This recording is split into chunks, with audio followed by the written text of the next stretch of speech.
So, Dr. Biele, we saw the metal cladding, isometric view. We detailed all the details. We did the alternatives in brick and plaster. We already had brick and plaster, precisely. Brick and plaster as alternatives, and now we need to think of, we did the freeform geometries as well, and now I'd like to think about alternative cladding systems. So we keep the window as it is, but we talk about different cladding systems. Ah, okay. And the first one, GFRC. Glass fiber reinforced concrete. Yeah. How is that done? Glass fiber reinforced concrete is in principle a mixture of concrete that is very special. The aggregates, pebbles or stones are taken out, and it's only sand. It's very fluid.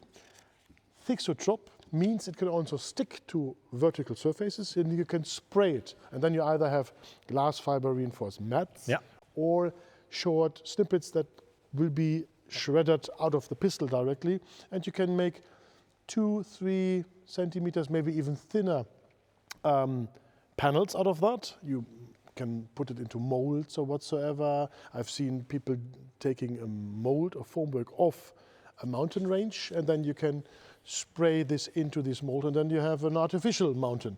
The look and feel is the same as concrete because it is concrete, but it's lighter. But, it's lighter and therefore allows you to do things, especially for facade cladding, to also mimic natural stone or something else.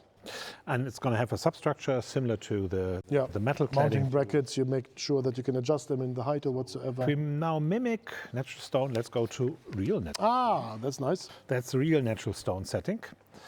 What do we see? I see you already made these nice details here to go around the corner.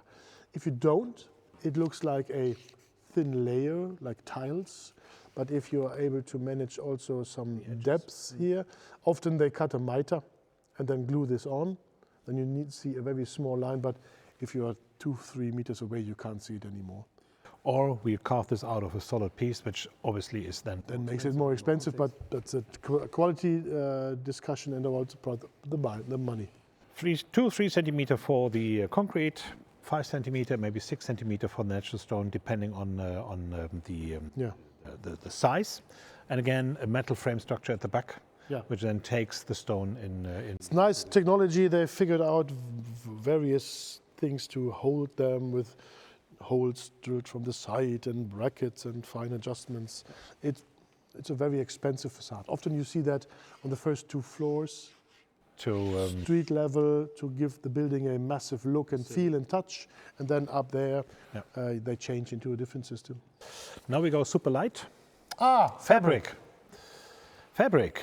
We stay with the main structure as it is, window as it is, and then this is a pre-stressed foil of fabric, which is then pressed into the corner, pre-stressing it to create a complete surface. It's kind of like a bed sheet that you wrap around a structure. There's small springs in there that keeps them on tension.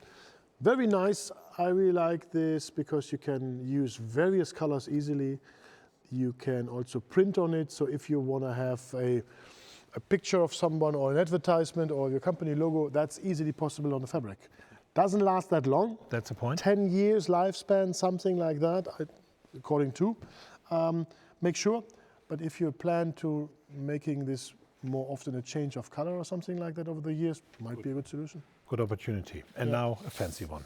A green facade. A green facade.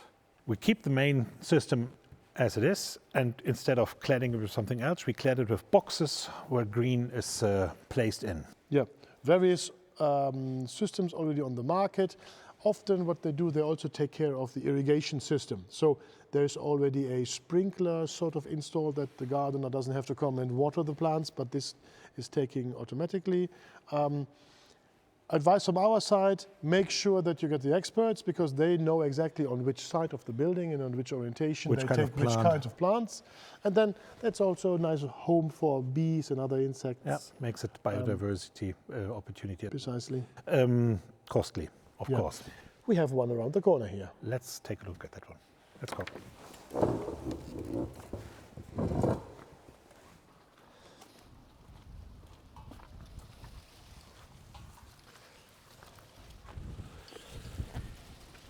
So, Marcel, this is a green facade, one of the alternative facades which we wanted to show, but I'm sorry, it's winter time. But actually winter is the best time to show it because you can see it's organized in these panels And in these panels, there's this green fabric. Uli, what is it? Now, it's a fleece. It's a polymer-based fleece, which is open for water to get in and out. And we see these pockets where the soil is positioned, and then within this soil, the plants are positioned. And then there needs to be a constant drainage system. Yeah, I already spotted here a tube. So this is part of the irrigation system. So constantly water is letting run through. You can also see underneath, it drops over there. So there is a water management system behind.